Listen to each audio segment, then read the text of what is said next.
Les quartiers asiatiques paraissent paisibles. Mais derrière les façades, toutes sortes de trafics prolifèrent. Les voyous se retrouvent dans des salles de jeux clandestines. Tous ne cherchent pas la discrétion. Certains s'affichent dans des voitures de luxe et dans les boîtes de nuit. Ils ne semblent pas trop se soucier de la justice, ni de la police. Quand on me cherche, on me trouve. Alexandre Lebrun, plusieurs fois condamné. Il ne cache pas son penchant pour la violence, ni son attirance pour les armes. La roulette russe. Bonjour, contrôle de l'URSSAF.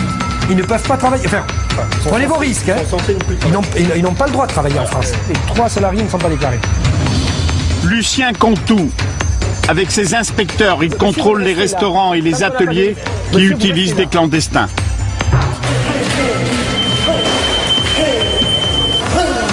Kronksak a été 9 fois champion du monde de boxe thaï. Il est le garde du corps et l'homme de confiance d'Alexandre. C'est mon ange gardien et celui qui veille sur la sécurité de mes affaires également.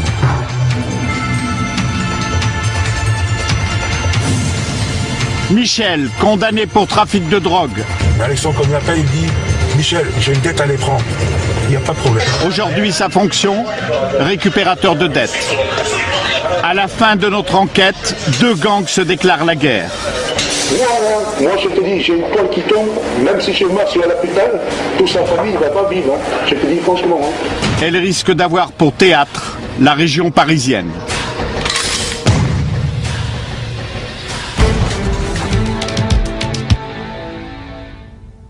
Bonsoir.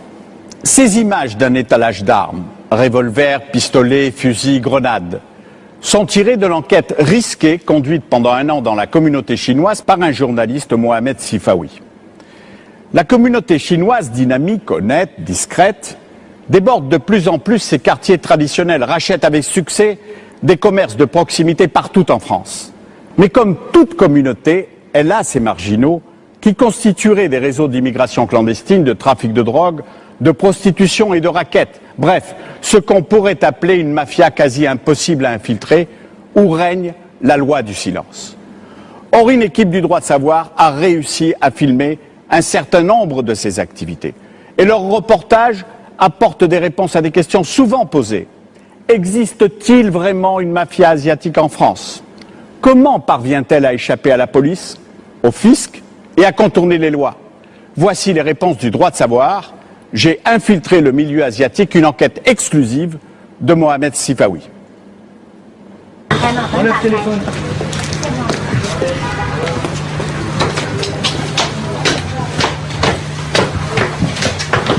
Voilà le scène à 4. On sait pour quelle société? Ils connaissent pas le nom du patron. Il est complètement clandestin. Oui, il doit être clandestin. Ils sont clients exploités. Non, mais ce qui est affreux, c'est que ceux qui sont arrivés avant exploitent les autres. Non. Combien d'heures par jour? 12 heures. 12 heures par jour. C'est pas cher payé, hein? Il y a son mari, là, qui travaille tous les 2. Oui, mais enfin, quand même. Vous travailleriez pour 12,50 € par jour? Donc, c'est bon, le travail dissimulé, caractérisé. Venez avec moi en bas, là. J'ai le patron. Ouais. Ah, bonjour monsieur. Monsieur, vous êtes pris la main dans le sac. Bon, de toute façon, les faits sont établis. Hein.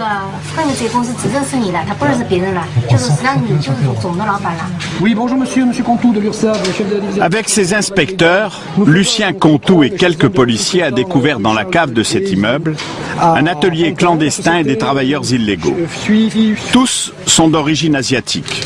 Ils n'ont pas de papier et ne sont bien entendu pas déclarés. L'employeur risque une amende et de la prison avec sursis. Quant aux sans-papiers, ils encourent une reconduite à la frontière. Des ateliers comme celui-ci, il en existe beaucoup, un peu partout en France. Lucien Contou et ses hommes sont chargés de les démanteler. Ils sophistiquent chaque fois la délinquance, leur façon de frauder. Parce que bon, ils s'adaptent aux méthodes de contrôle. Et donc c'est à nous de dès qu'on a trouvé la faille, on trouve, et ils trouvent autre chose. Bon, mais c'est à nous, c'est le jeu du chat et de la souris. Hein.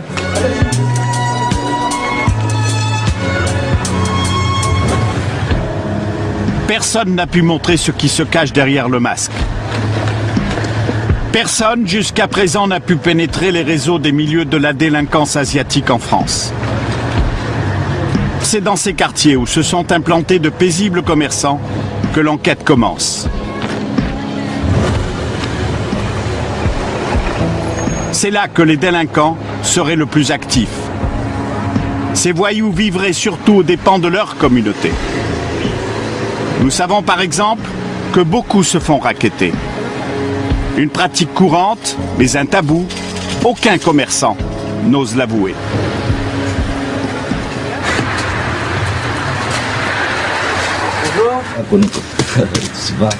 On nous a dit qu'il y avait des commerçants qui se faisaient racketter par des voyous.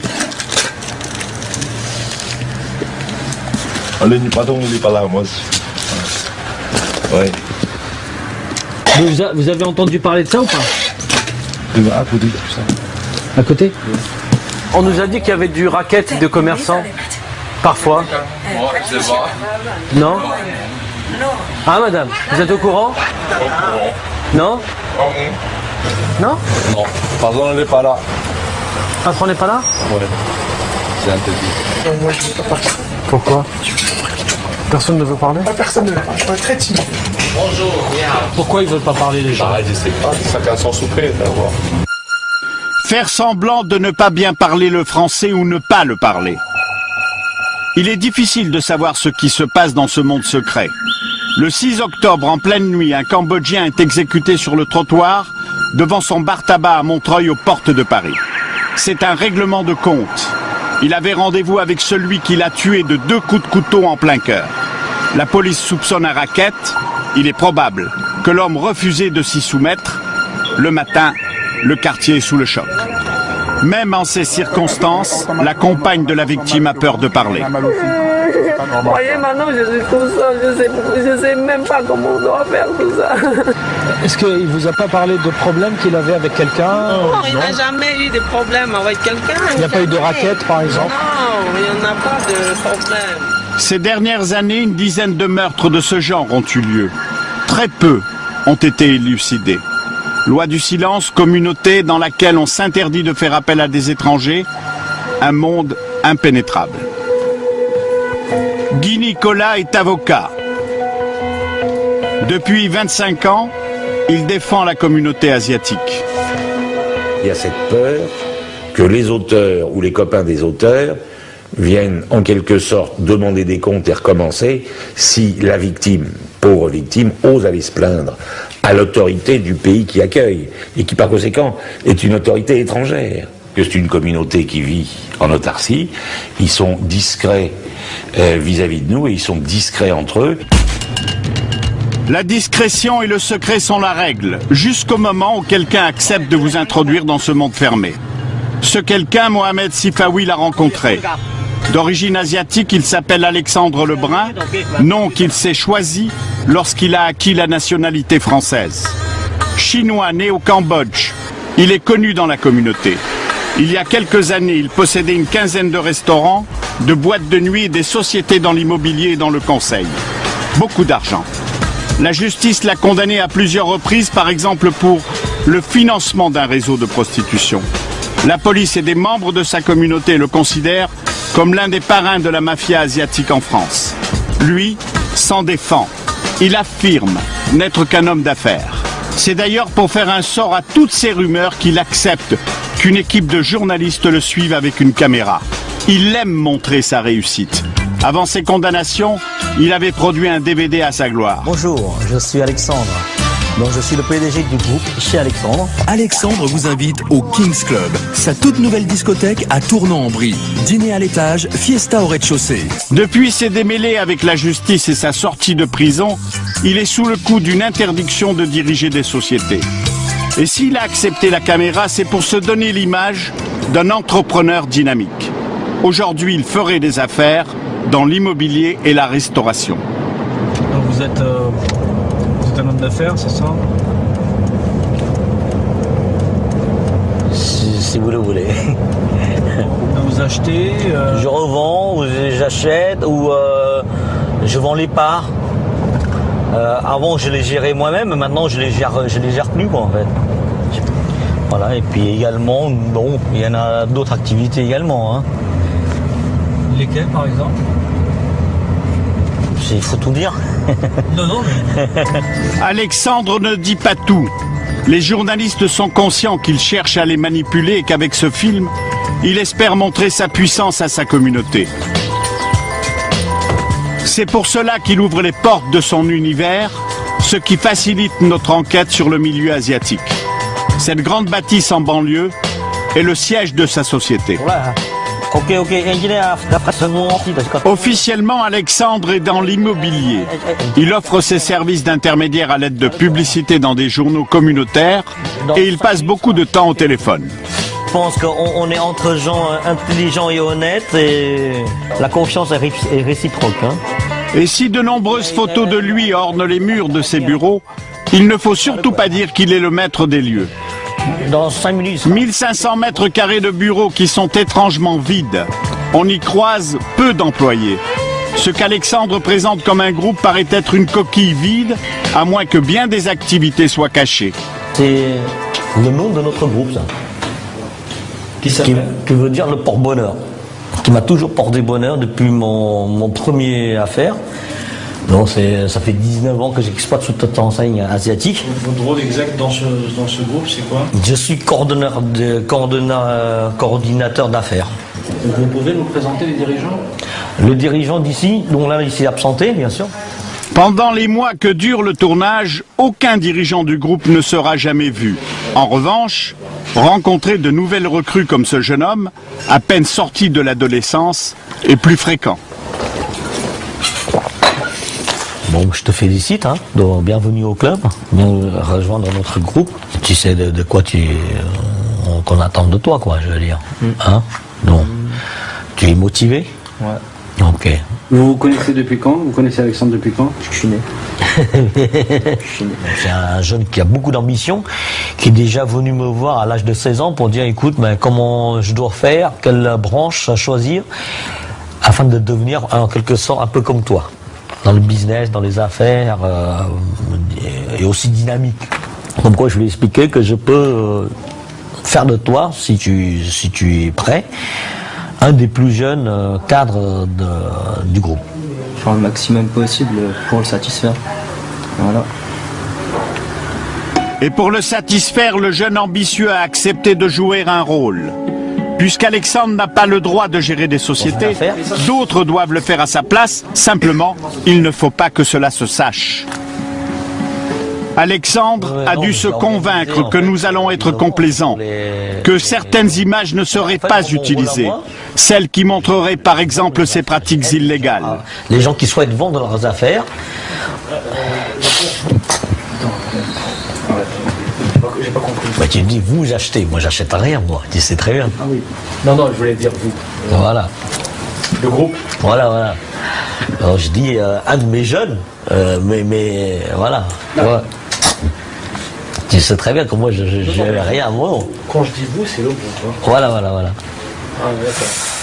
Ouais, c'est vrai. Tu comprends? En réalité, c'est. C'est moi. Qui va signer? C'est le jeune, parce que lui j'ai fait rentrer dans la première affaire. C'est lui qui va signer? Depuis le contrôle fiscal, je mets plus rien à mon nom. Quoi. Donc quand tu vois un contrôle fiscal et puis que tu vois le montant comme ça, non, t'as de quoi, à compte des chiffres. 570 000. Ouais. Tu vois, c'est contrôle fiscal. Donc c'est pour ça que je dis, il faut faire hyper attention à ce qu'on dit.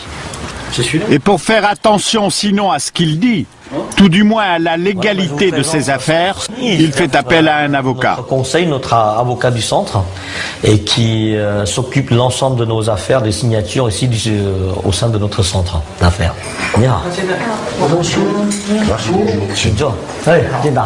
Ce jour-là, une transaction commerciale est en train d'aboutir. Alexandre veut faire acheter un restaurant par sa jeune recrue. Les propriétaires actuels sont nombreux. Très nombreux. Il faut comprendre qu'il y a là les vrais propriétaires et des hommes ou des femmes de paille. On va commencer.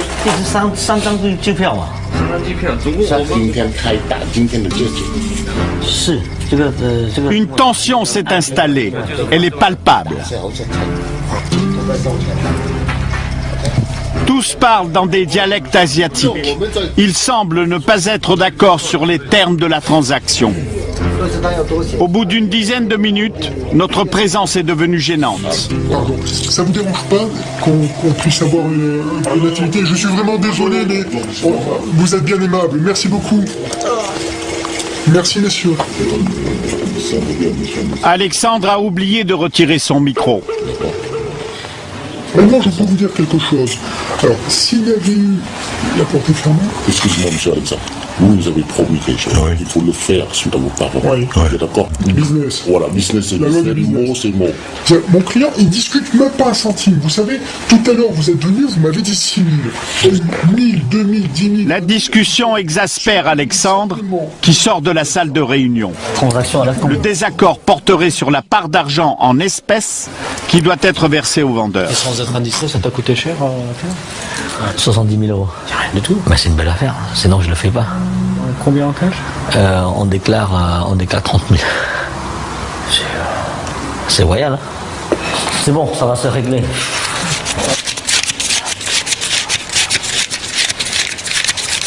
Ce bruit des billets que compte Alexandre dans le bureau voisin le confirme, cela va se régler.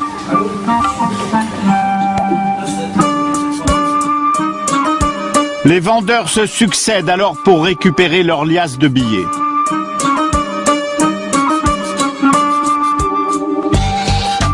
Finalement, Alexandre nous dit pourquoi les vendeurs étaient aussi nombreux. Les anciens propriétaires étaient 3, il les appelle les décideurs. Les décideurs ils sont en situation irrégulière. Ils ont trouvé la copine pour porter les parts. La copine ont des papiers. Ben, il y en a un qui a fait 6 ans de tôle, affiché au grand banditisme, les deux c'est clando. En fait, les 3 ils sont pas en règle. Les acheteurs non plus ne sont pas en règle. Et l'un d'eux est également fiché au grand banditisme. C'est cet homme-là, il s'appelle Michel. Mon petit frère adoptif. Alexandre l'appelle petit frère. En fait, les deux hommes se sont connus en prison.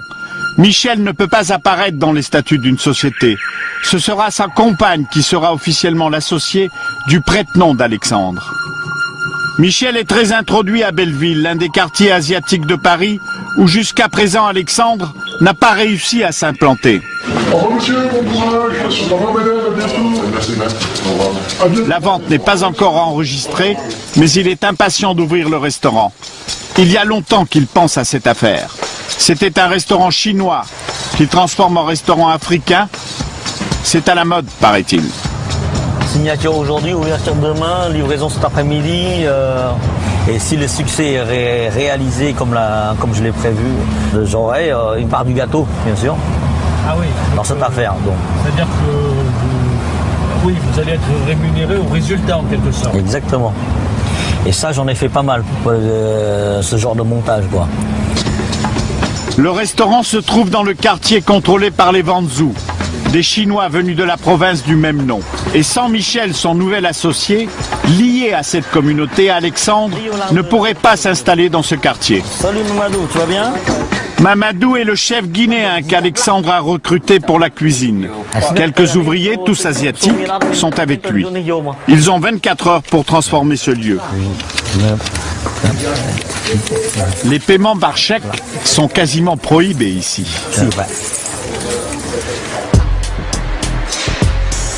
Ils avaient 24 heures pour transformer le restaurant des 1000 Bonheurs en chez Mufasa, la nouvelle enseigne.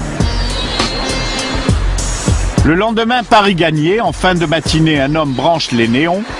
Tout sera prêt pour l'inauguration prévue le soir même. Vous changez pour l'inauguration, Alexandre? Oui. Comme là, j'ai pas mal bougé cet après-midi, donc ça transpire un peu. Et comme ce soir, on va avoir du monde un peu. Vous êtes très soucieux de votre image? Ah bah, il faut un peu quand même. Je vais même pour finir un petit coup de... Allez, parfum.